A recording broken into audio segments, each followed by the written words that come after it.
And speaking of hindsight and foresight, TikTok. It's where young people live on social media these days. And here to talk about the growing and controversial platform is the CEO of Movers+Shakers, Evan Horowitz. How you doing, Evan? Hey, Evan. Welcome to the show. Thank you so much. Yeah, see, most people think TikTok is just for the really young folks. Is that true? Well, that was true in 2019. You know, the young folks were the first to adopt the platform, and by the end of 2019, pretty much all of Gen Z was really engrossed in TikTok. But it's changed a lot since quarantine, actually. So ever since the shutdown, so many older people have been discovering the platform, and now it's aged up extremely quickly, faster than any platform in history. So what is TikTok for those of us who don't even know what it is? Explain it to us. Sure, yeah. Well, for those of you who haven't quite yet downloaded the app, it's a social media app. So in the vein of Facebook or YouTube, closer to YouTube though, because it's all about video. So it's always sound on, short form video. People are extremely creative in making fun stories, telling trendy stories, and it's quite addictive, I will say. Yeah. So give us 3 tips on posting. Julia wants to know. 3 tips on posting, right? Julia, are you starting your account? Yeah, well, I'm not super active. I'm more like an Instagram gal, and I go on Twitter once in a while, but I would like to know because, you know, half of my viewers are Gen Z. Yeah, well, the Gen Z is on TikTok, but the millennial audience is very strong on TikTok now too, so I bet you'd be surprised.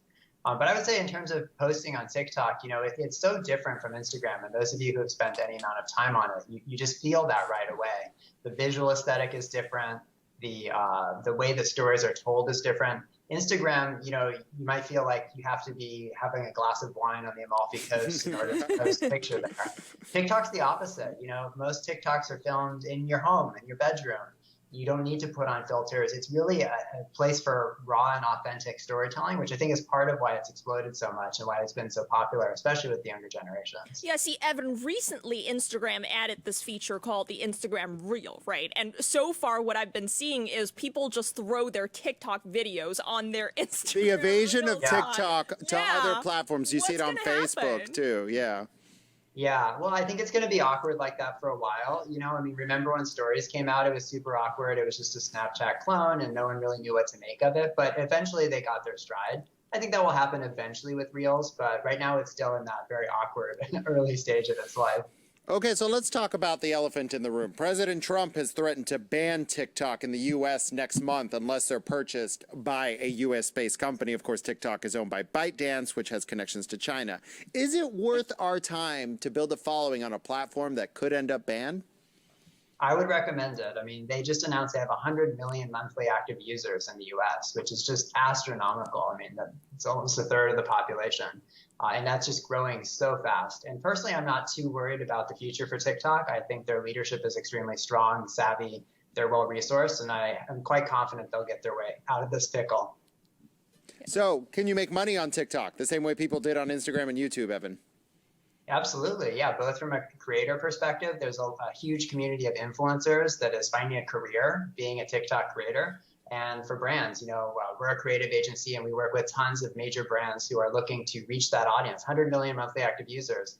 There's just been a huge shift in consumers' focus from the traditional social apps like Facebook, YouTube, Instagram onto TikTok. And so our clients want to be talking to their customers where they're spending their time, which right now is increasingly on TikTok.